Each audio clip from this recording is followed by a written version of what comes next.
La novela de hoy es Miradas que arden, una historia donde la tierra, el honor y el amor se cruzan bajo el sol y las sombras del siglo XIX.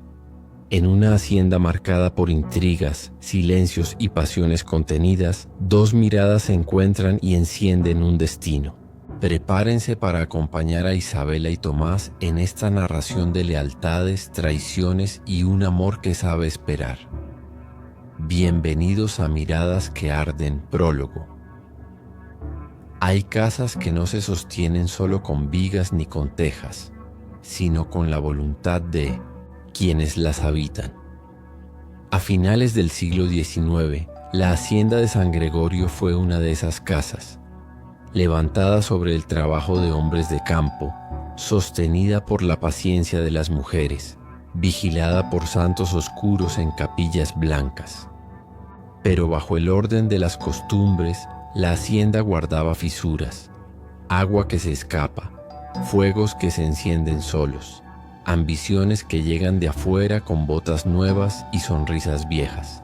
En ese escenario dos miradas se cruzan, la de Isabela, hija de hacendado, y la de Tomás, capataz leal. No es una historia de capricho, sino de respeto, no de alardes, sino de silencios que arden más que la pólvora. Entre cartas escondidas, traiciones descubiertas y tormentas que limpian y juzgan, la hacienda aprenderá que el verdadero poder no está en el apellido ni en el oro, sino en la honra que se defiende cuando todo parece perderse. Esta es la crónica de Miradas que arden, la memoria de una tierra, la lucha de una casa y el amor que sin alzar la voz se volvió raíz. Capítulo 1.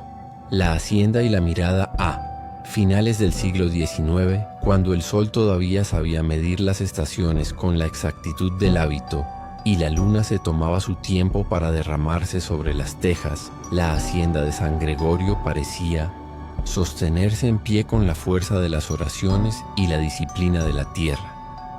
El señor de la casa era don Severiano Albornoz, hombre de bigote impecable, espalda recta y palabra escasa. Su autoridad no era un alarde sino un resultado. Las mañanas en San Gregorio eran una coreografía de costumbres. Los peones salían con luz de albor a revisar las acequias.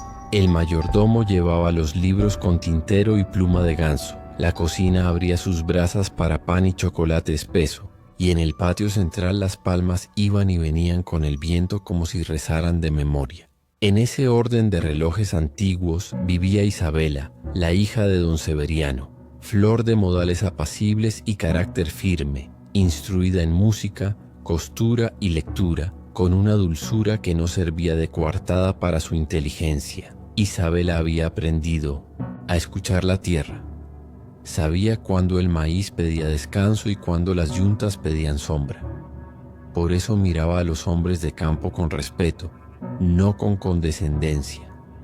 Y por eso cuando vio por primera vez a Tomás Guzmán, capataz de la hacienda, sintió que su nombre tenía el peso exacto de las cosas que pueden sostener un techo. Tomás era hijo de arriero y nieto de herrero, manos curtidas, voz baja, mirada que no se imponía, pero tampoco se rendía. Llevaba el sombrero como quien no olvida la lluvia y el machete como quien sabe guardar silencio. Al cruzarse en el patio de Trojes, ella le dio los buenos días con un movimiento de cabeza. Él se los devolvió con una leve inclinación que respetó la distancia. La impresión, sin embargo, fue honda en ambos, como si la tierra hubiera hecho una marca invisible con un cuchillo muy fino. Los domingos en San Gregorio se celebraba la misa en la pequeña capilla de adobe blancuzco, con su campanario de una sola campana y su Cristo de madera oscura. Ese domingo el padre Julián habló de la prudencia, virtud que no se exhibe. El sermón cayó en los bancos con el rumor de una semilla. Isabela rezó con los dedos entrelazados, cabeza levemente inclinada, ojos que apenas se atrevían a mirar el piso. Tomás al fondo rezó también de pie, con sombrero en la mano. Cuando terminó la misa, la procesión de gente hacia el patio fue un río manso. Don Severiano, con la sobriedad de los que saben ser anfitriones, invitó a pan y atole en largas mesas de madera.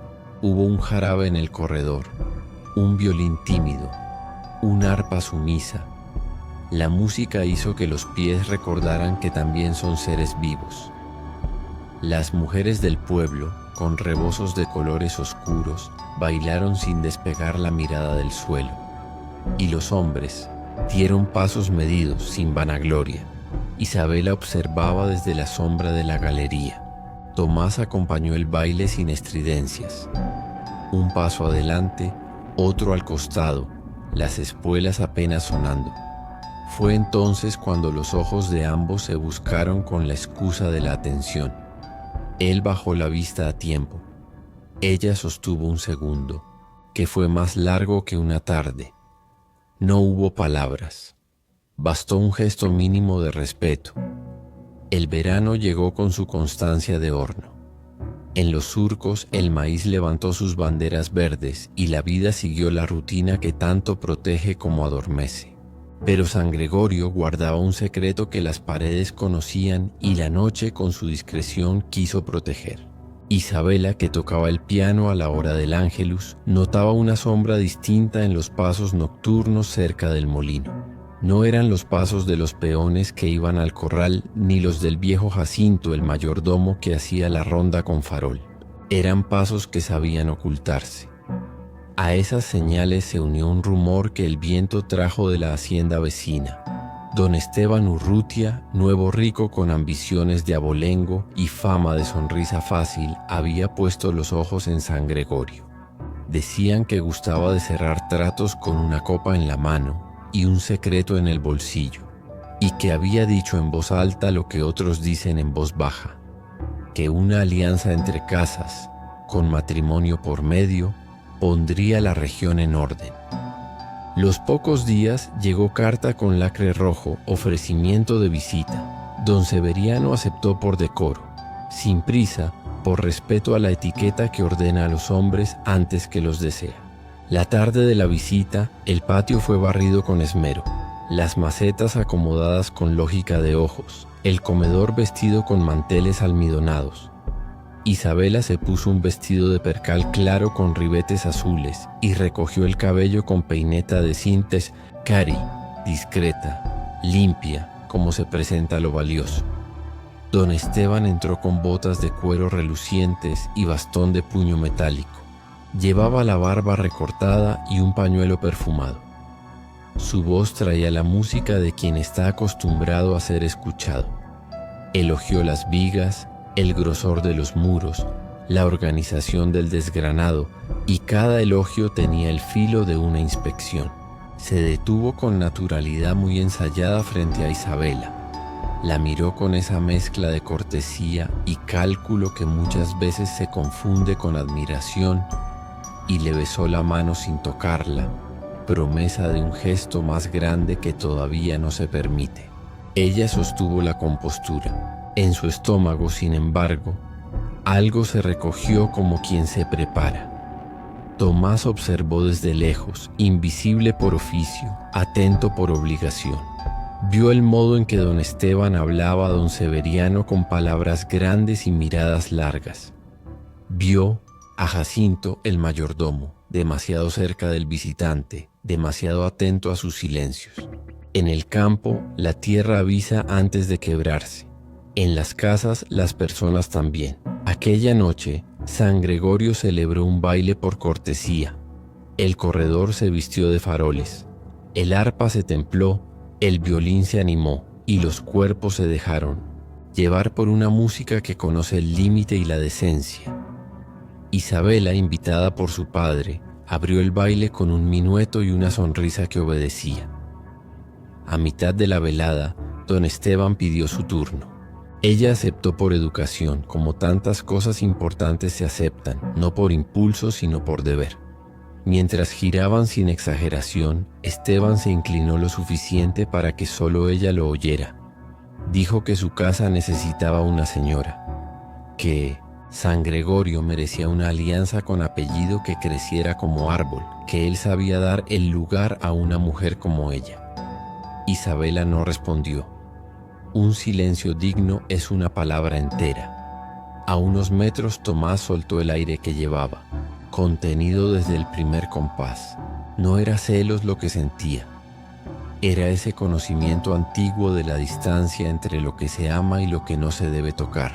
Cuando el baile terminó y los faroles fueron apagándose como estrellas obedientes, Isabela pasó junto a él al cruzar hacia la galería.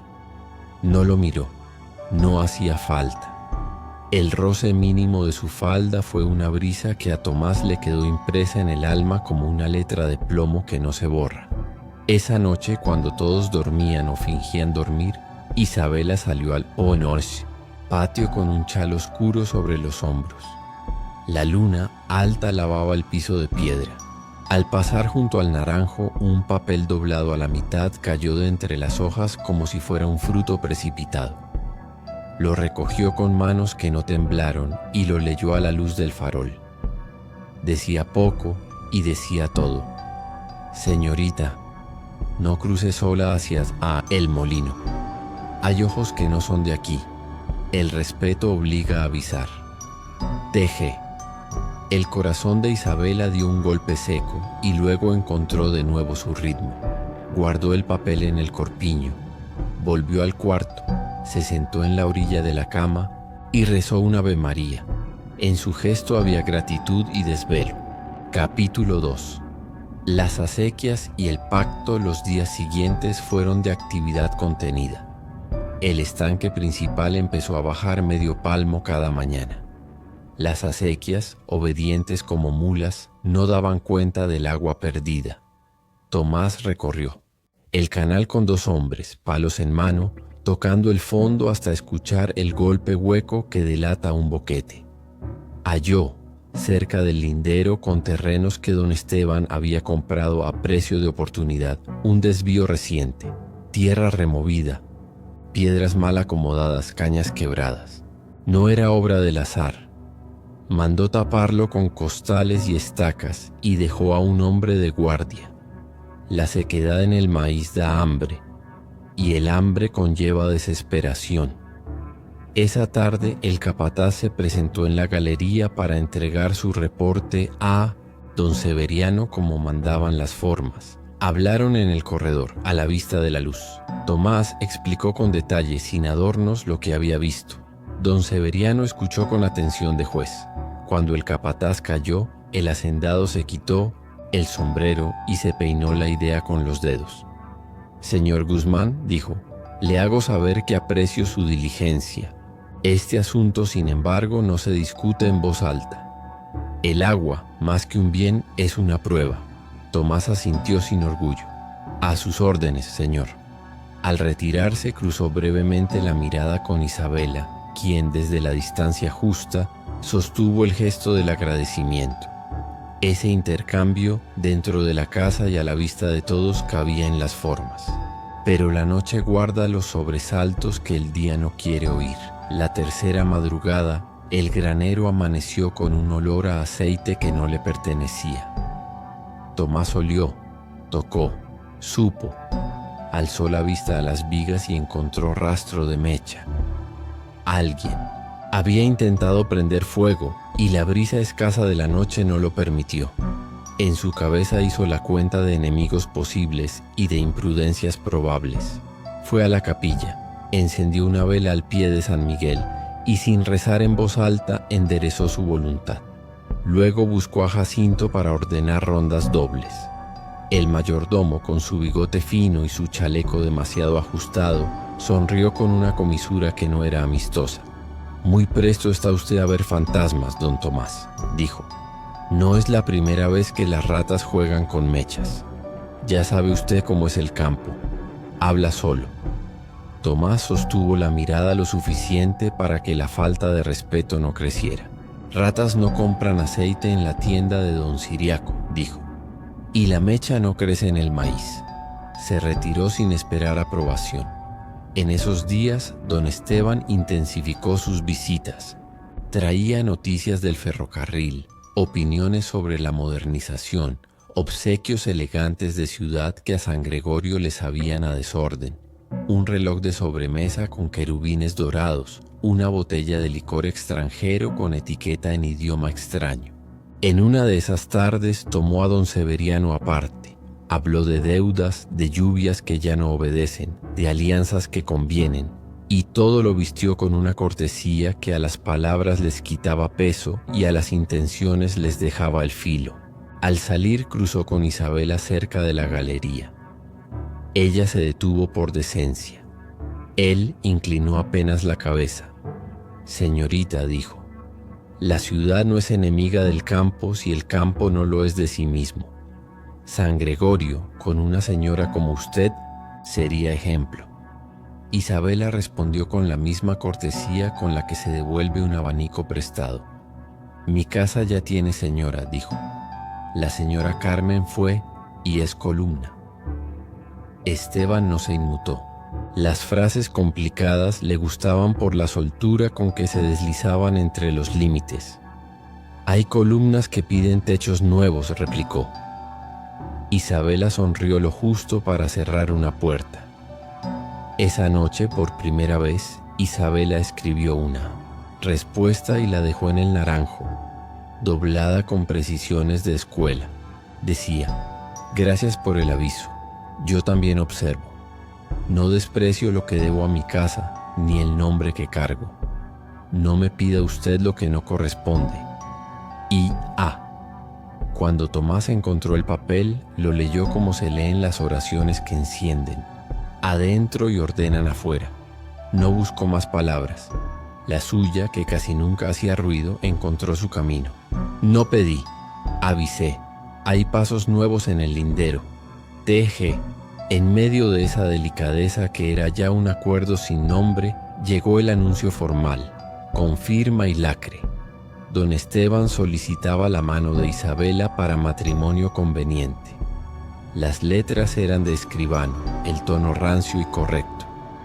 Don Severiano, que no ignoraba la conveniencia de muchas cosas ni el peso de otras tantas, guardó el papel una noche entera sin decirlo. Al amanecer llamó a su hija al despacho, cuarto que olía a madera vieja, tinta y tabaco cortado. Le dijo lo que había llegado. Habló de las ventajas de unir casas, de la seguridad de la tierra cuando los tiempos son inciertos, del apellido que se defiende con prudencia. No habló de amor porque era un sentimiento que se da por verdadero cuando la conducta lo acompaña. Isabela escuchó con el corazón en orden. Cuando su padre terminó, dijo con voz que no suplicaba ni desafiaba: «Padre, mi nombre es suyo y mi obediencia también, pero una alianza sin estima es un puente sin ríos. No le pido un imposible, le pido tiempo». Don Severiano sostuvo su mirada. En esos segundos un padre decide si su autoridad mantiene la casa o la desbarata. «Tendrás tiempo», dijo. «La premura es mala consejera en todo, salvo en apagar incendios». El incendio intentó llegar esa misma semana. La mecha, esta vez, sí prendió. Fue después de medianoche. Un olor espeso cortó el sueño y lo convirtió en carrera. Los peones salieron con cubetas. Jacinto gritó órdenes que sonaban a confusión. Isabela, con el corazón a barullo, cargó agua como no se le permite a una señorita, sin pedir perdón por quebrar decoro en emergencia.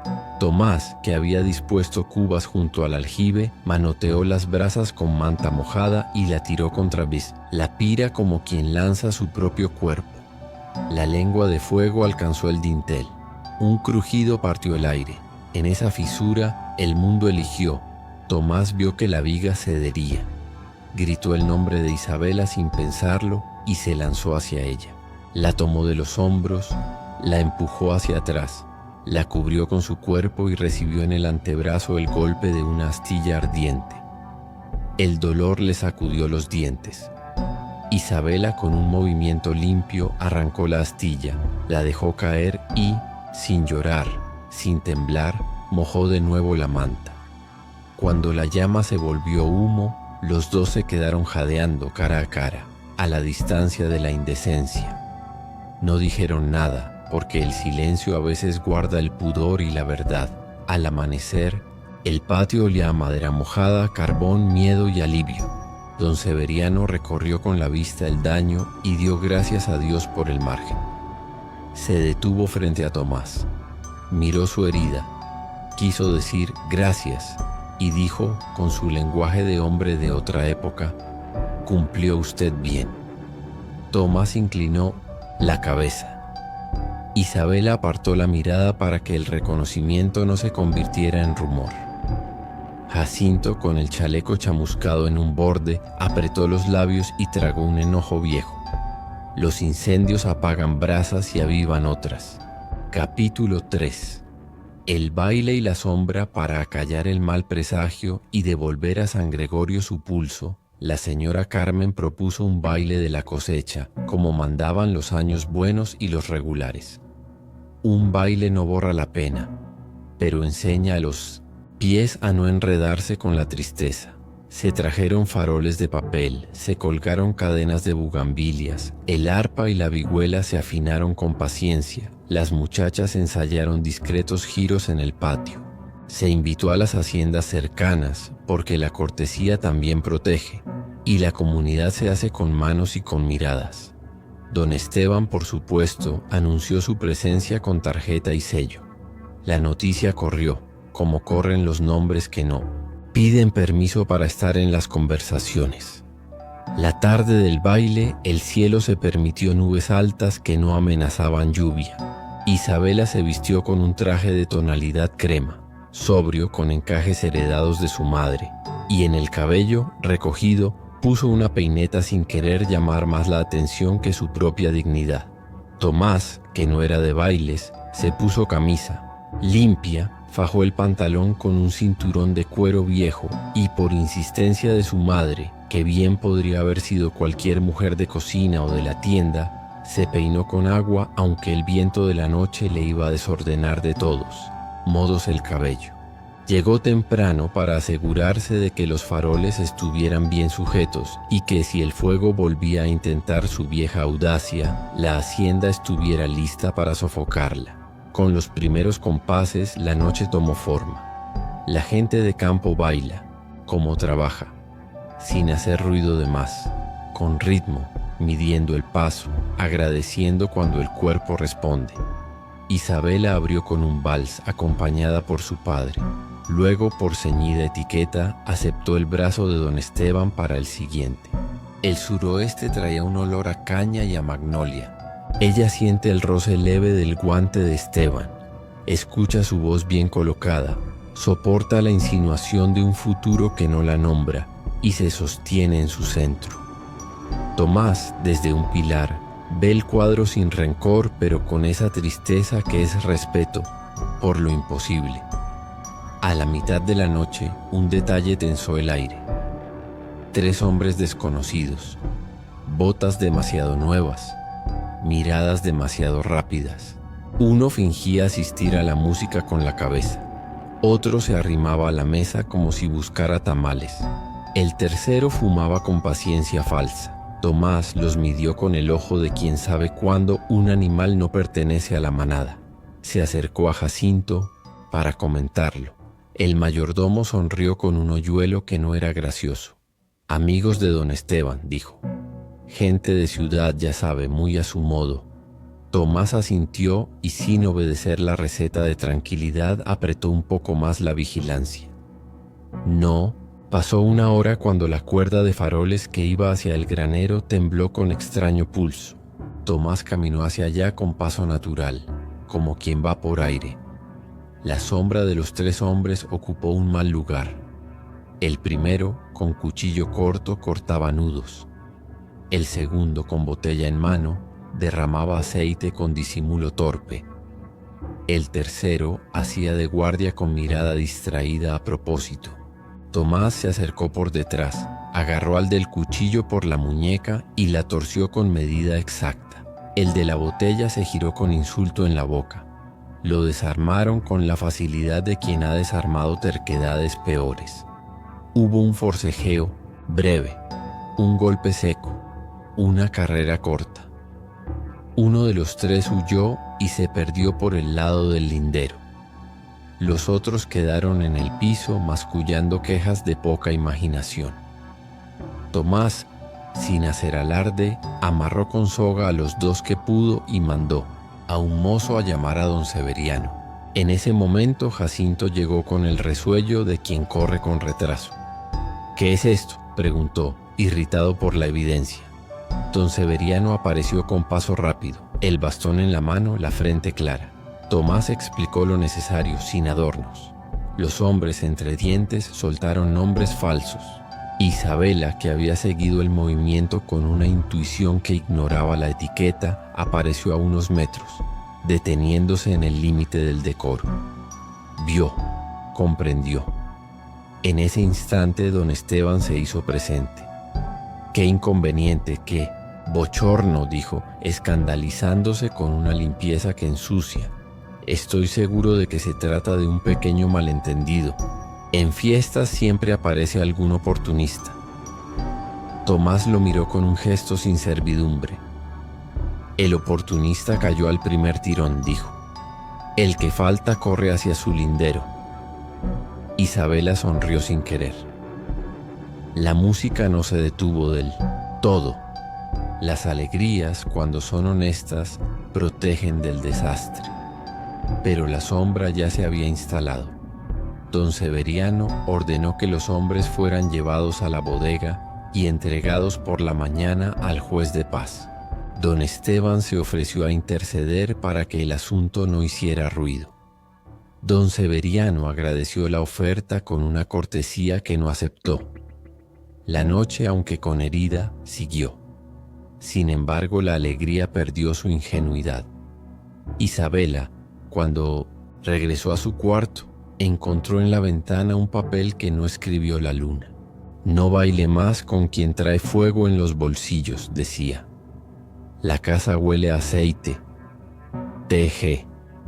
Ella apretó el papel con un susto que no era miedo, era claridad.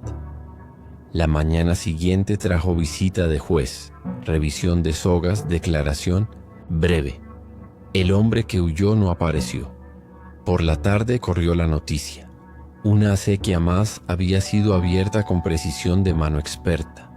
El agua se había desviado hacia tierras de reciente arado, y alguien comentó sin vergüenza que el azar suele favorecer al que está listo. Don Esteban no pisó San Gregorio por unos días.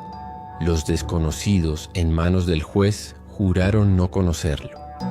El mayordomo Jacinto estuvo callado, demasiado, y Tomás, al caer la tarde, fue a la capilla, se sentó en el último banco y, sin decir palabras, puso su corazón en orden. Capítulo 4.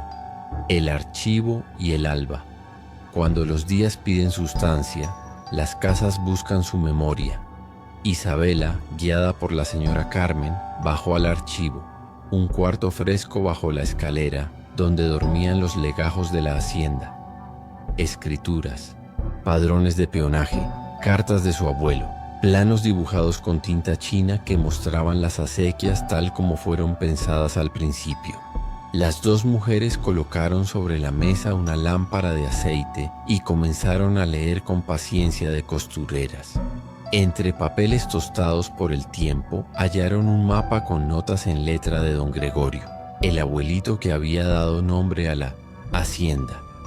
El mapa mostraba al margen una acequia antigua que bordeaba el lindero con una anotación breve: canal de auxilio, solo para emergencia. Abrir con permiso del señor, cerrar al término de la sequía. Isabela tocó con los dedos la tinta seca. Canal de auxilio, dijo en voz baja, como quien invoca una receta olvidada. Si ese canal se abría sin permiso y en tiempo indecente, podía arruinar los cultivos de un lado y enriquecer los del otro. Esa misma tarde, Isabela mandó llamar a Tomás. Lo recibió en el archivo con la puerta entreabierta para que la decencia no se sintiera sola. Le mostró el mapa, señaló la anotación. Tomás leyó con ojos que entienden el campo más allá de los signos. Si esto existe todavía, Lo abrieron de noche, y el que supo abrirlo tuvo que conocer el papel. No es cosa de improvisados. Isabela sintió con esa serenidad que dicen que es herencia de su madre. Mi padre confía en Jacinto. Hay cosas que la lealtad cubre como manto, y hay cosas que la lealtad no debe tapar. ¿Podemos revisar el lindero esta noche con discreción? Tomás tardó una respiración en responder. Lo haremos, dijo. Pero usted no irá, no por desconfianza, sino por su nombre. Si algo ocurre, yo puedo cargar con mi cuerpo. El suyo no se negocia. Isabela, que no jugaba a la audacia, inclinó la cabeza. Obedezco, dijo.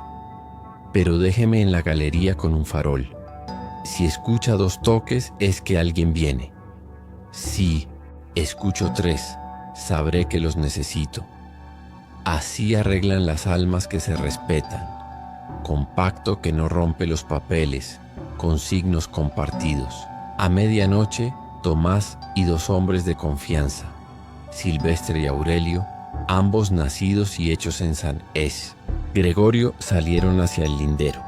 Llevaban palas, sogas, el mapa doblado en el bolsillo. La luna, cómplice, se escondió un rato detrás de una nube. Al llegar al punto señalado, la tierra habló sin lenguaje. Huellas frescas, plantas quebradas, piedras acomodadas contra natura. Había un tablón que al quitarlo dejó a la vista el canal como una boca antigua, todavía húmeda. Tomás bajó con cuidado, palpó las paredes, notó restos de cal recientes. Al levantar la vista, una sombra se recortó un segundo contra el cielo. No era Dios, era un hombre con pistola. El primer disparo no le atinó a nadie porque la torpeza no es buena compañera del mal. El segundo se incrustó en la madera. Tomás empujó a Silvestre hacia el suelo. Rodó, encontró por instinto y entrenamiento la mejor cobertura. Una roca baja, pesada.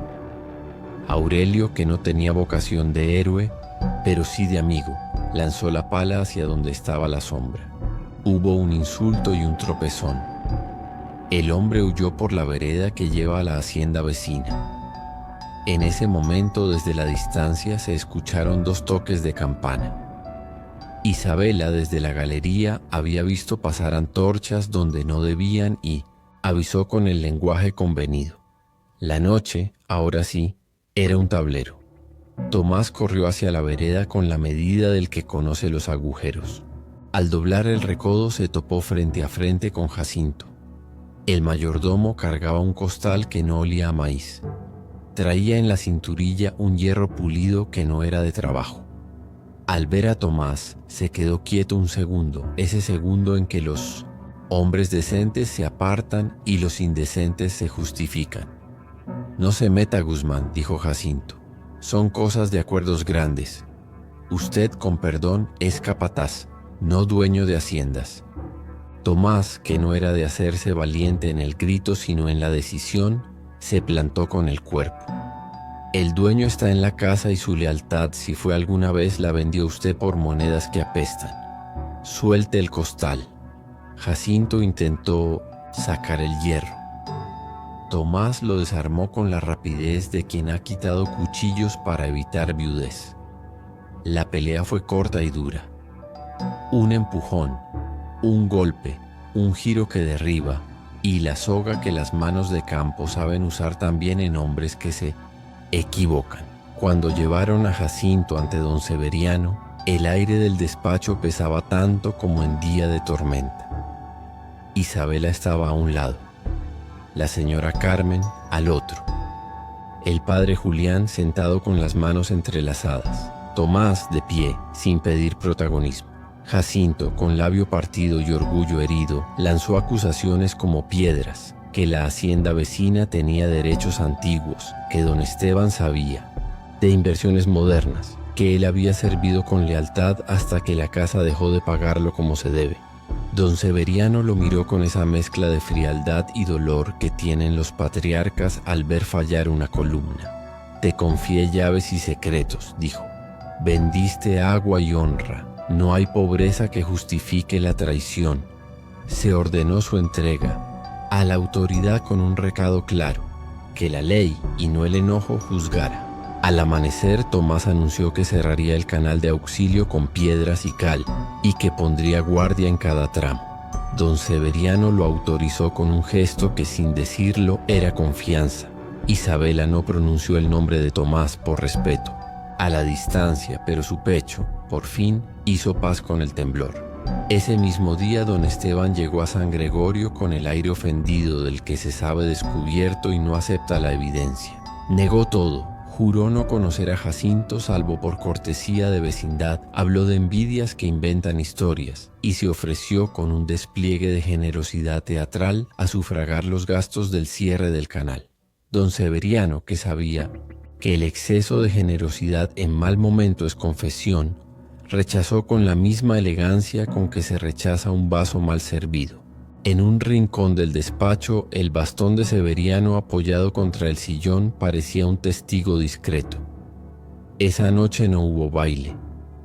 Hubo vela en la capilla. La comunidad rezó un rosario largo, de esos que ajustan la respiración a la esperanza. Tomás se quedó de pie, al fondo, sombrero en mano, y a su lado se paró sin buscarlo Isabela. No se miraron, no hicieron falta signos. Entre los dos, el aire tenía el peso leve de lo correcto. Capítulo 5. La lluvia, el nombre y la cásala. Tormenta que la tierra se debía a sí misma llegó con la precisión más antigua. Nubarrones bajos, viento que huele a piedra, truenos con pausa. El primer chaparrón partió el calor como se rompe un pan. Las acequias aceptaron el agua con dignidad y no con gula. El canal de auxilio, sellado, resistió como resisten los acuerdos cuando se sostienen con verdad. Parecía que San Gregorio había ganado una tregua, pero los hombres que no toleran el orden no se rinden con la primera lluvia. En la madrugada siguiente, cuando el mundo aún se debatía entre la oscuridad y la luz, una comitiva pequeña se acercó a San Gregorio por el camino de Mezquites. 2 hombres y una carreta cubierta. Iban callados, con los rostros envueltos en pañuelos. En la galería, un farol dio 3 golpes. Isabela, que había prometido obedecer, avisó con el código convenido y se quedó donde estaba, con el corazón en la garganta y las manos juntas. Tomás salió de la casa de peones con paso rápido. Silvestre y Aurelio detrás. Don Severiano, alertado por el golpe del farol, tomó el bastón como quien toma una espada. El padre Julián, con sotana de lana, agarró su rosario y subió a la capilla. No era cobardía, era su arma. La carreta se detuvo frente al patio. De la lona salió inesperado don Esteban. No traía bastón ni sonrisa. Traía ojos que perdieron el pudor. «Vengo por lo que me corresponde», dijo, y señaló sin pudor la casa entera. «Mi abogado encontrará palabras que a usted le faltan, don Severiano. Papeles, derechos de aguas, acuerdos antiguos. Y vengo por lo que me prometieron, aunque usted no lo acepte, la mano de su hija que le conviene y me conviene». La insolencia quedó flotando como humo agrio. Don Severiano dio un paso. La mano apretó el bastón, no por miedo sino por edad. «Esta casa no se vende con amenazas ni se entrega con confianza rota», dijo. «Mi hija no es moneda ni fianza. Vuelva por donde vino y arregle sus cuentas con la ley». Esteban sonrió sin los dientes, con ese rictus que los hombres de ciudad confunden con valor. Hizo una seña a los 2 hombres. Uno sacó un papel, el otro un arma Tomás, que habías llegado a la puerta del patio, se plantó. No habló. Apretó los dientes por dentro y soltó el machete de su funda con ese sonido que la memoria guarda. La tensión podía quebrarse y convertirse en tragedia.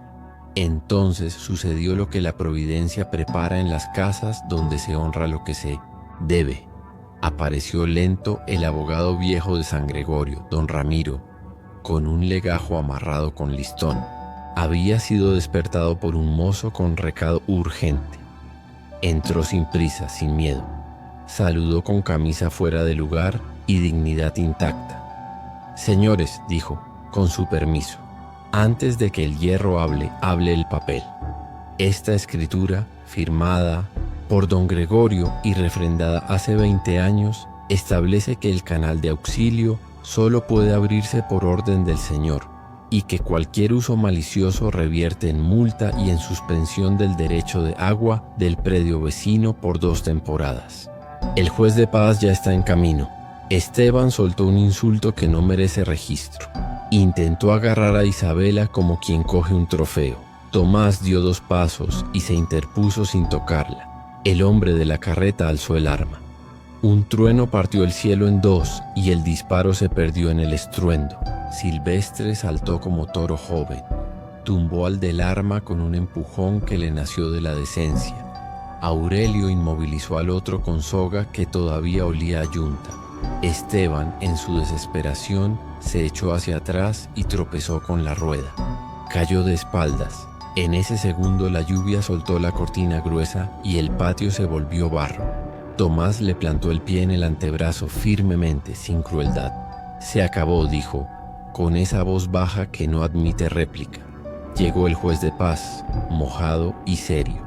Llegó también, con humildad que honra, el padre Julián, que en medio del barullo había puesto a los santos de su lado. Se levantaron actas, se amarraron manos que debían ser amarradas, se dio fe. Don Esteban fue llevado, no sin resistir con gritos, a la carreta que ahora lo conducía como conducen a los que deben rendir cuentas. Antes de subir se giró hacia Isabela y dijo, con voz que no tenía ya valor, que algún día la ciudad pondría orden en tanta superstición de campo. Isabela lo miró con ese tipo de compasión que no humilla. «Ojalá la ciudad lo ordene a usted, don Esteban», respondió, y se dio vuelta sin permitir que la soberbia se le pegara al rebozo. El agua limpió el patio, el viento ordenó las hojas. San Gregorio respiró hondo. El juez felicitó a don Severiano por la prudencia. Don Ramiro el abogado se secó la frente con el pañuelo y se permitió un chiste que hizo reír solo a la mitad de los presentes. Cuando el bullicio se fue con la carreta, quedó la casa, el barro y el cansancio noble. Esa tarde, cuando el sol rompió un rato entre nubes, don Severiano llamó a Tomás a la galería. Estaban solos. El hacendado, que no era hombre de florituras, habló con esa seriedad que en los momentos justos se vuelve ternura. «Guzmán», dijo, «usted ha servido a esta casa con lealtad y medida. No ignoro lo que late debajo de las formas. No soy ciego ni sordo, aunque a veces me hago. Sé que mira a mi hija con respeto. También sé que mi hija lo mira con estima. En otro tiempo, en otro mundo, la distancia bastaría para mandar a cada quien por su camino. Pero la vida se ha empeñado en mostrarme que hay honores que no entienden, de apellidos. Si usted con decencia y bajo la bendición de Dios quiere pedir la mano de Isabela, yo no me pondré en medio. No seré piedra ni escalera, seré padre». Tomás, que puede con cargas de bestia y dolores de hueso, sintió que la voz se le quebraba por dentro como se rompe el hielo al primer sol. Bajó la cabeza, no por vergüenza, sino por gratitud. «Señor», dijo, «yo no merezco más de lo que la vida me dé, pero si me concede aspirar a su hija, trabajaré 2 veces para que su nombre no se manche en mí. La casa tendrá mi espalda, ella mi cuidado y Dios mi obediencia imperfecta». Don Severiano volvió a peinar su idea con los dedos, gesto que en él era un abrazo. «Hable usted con el padre Julián. Las prisas son malas, pero no se hacen. Esperar buenas decisiones cuando ya han madurado». Isabela escuchó la noticia de labios de su madre, que se le acercó con ojos de agua buena. La hija no lloró como quien sufre, lloró como quien agradece. Bajó al patio con el rebozo oscuro, se acercó a la capilla, encendió una vela y sin decir palabra, supo nombrar cada cosa en su silencio. Cuando salió al corredor, Tomás la esperaba con el sombrero en la mano y la mirada de hombre que sabe lo que pide y lo que promete. Señorita Isabela, dijo, con voz que no tembló, si su voluntad y la del cielo lo permiten, pido su mano para hacer casa, no espectáculo, y vida, no alarde. Ella lo miró, con la claridad de quien ha respetado su propia verdad en medio del ruido. Sí, dijo, porque las mejores respuestas caben en pocas letras. La boda fue sencilla y honda, con flores del patio, misa larga sin ser cansada, queso, fresco, mole hecho por manos que aman, música sin exceso. La gente del campo bailó con esa alegría recatada que sabe durar. Don Severiano tomó a su hija del brazo y la llevó al altar con un paso que decía todo lo que su lenguaje no decía. El padre Julián habló del amor como deber y como descanso, de la casa como taller de la paciencia, del trabajo como cuerda que amarra los días a una promesa. Tomás, al oír, sintió que cada palabra encontraba sitio en su pecho como herramientas en banco bien ordenado. La hacienda, fiel a sí misma, siguió al día siguiente con el orden acostumbrado. Pero algo había cambiado. No el peso de las tejas, no la forma de las acequias, sino el tono de la respiración. Isabela, ahora señora de casa, no se olvidó de la hora del piano ni de la lista de costuras. Aprendió además a leer en los libros de cuentas y a preguntar a los peones por sus hijos, no por cortesía sino por justicia. Tomás ajustó las rondas sin ruido, arregló la puerta del granero con su propia mano y por la noche se permitió sentarse en el portal a escuchar cómo la brisa peina los naranjos. En esa paz los dos encontraron que el amor, cuando no se improvisa, sabe parecerse al oficio. Mejora con el uso, se afianza con el cuidado y a veces, sin avisar, da frutos. De don Esteban se supo que vendió parte de sus tierras para pagar multas, que la ciudad, esa ciudad que él usaba como argumento, lo puso en su sitio con papeles firmados sin perfume, y que se fue a buscar fortuna más lejos, donde quizá aprendió que el progreso, sin decencia, es solo ruido. De Jacinto se supo que cumplió su condena y que de regreso se fue a una tierra que no era esta, quizá para no avergonzarse cada vez que el campanario de San Gregorio dijera la hora. De San Gregorio se supo lo que todos saben y pocos dicen, que una casa se salva cuando sus dueños se acuerdan de que fueron hijos antes que señores. Un año después, en la fiesta de la cosecha, volvió la música con la buenaventura de los que han pasado pruebas. Isabela y Tomás, ya sin secretos ni sobresaltos, abrieron el baile con un son medido, sin lucimiento, abrazados como se abrazan las cosas que no quieren perderse. El patio, esta vez, olía solamente a flores, a pan y a tranquilidad. El cielo despejado se permitió una luna grande que no tenía nada que esconder. Y cuando los faroles obedientes fueron apagándose uno a uno, la hacienda de San Gregorio, firme en su tradición, quedó otra vez en manos de la noche, esa amiga antigua que sabe guardar. Dentro, sobre la mesa del comedor, un legajo descansaba, al lado de una vela consumida, el mapa de las acequias, la escritura de don Gregorio, y encima, como nuevo título que no necesitaba lacre, una nota escrita por Isabela en letra limpia. Casa. No había más que añadir, porque en esa palabra, cuando está bien ganada, caben las otras. Honra, trabajo, paciencia, y ese amor que sin alzar la voz, vence a los que confunden la fuerza con la soberbia y a los que creen que la tradición es debilidad y no, como aquí, su secreto.